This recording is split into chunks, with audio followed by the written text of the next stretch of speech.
Quand vous prenez le fameux article 220, qu'est-ce qu'il verrouille en réalité? Il verrouille des matières. Ce n'est pas l'article en lui-même qui est verrouillé parce qu'il verrouille les matières et il ne se verrouille pas lui-même. Il ne se verrouille pas lui-même. Donc il a la possibilité d'être révisé. C'est par une malhonnêteté intellectuelle que les gens disent que c'est des matières verrouillées. Parce qu'ils ne voient que la possibilité d'une soustraction de matières.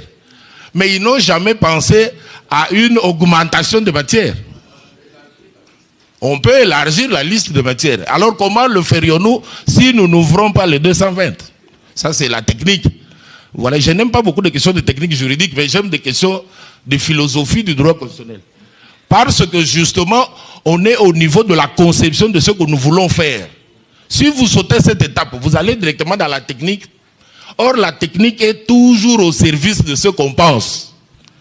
Ce qu'on pense nous permet de tout faire. On peut tout faire. Moi, j'ai dit qu'on peut réviser, à commencer par l'article 220 lui-même, en lui ajoutant des choses ou en retranchant.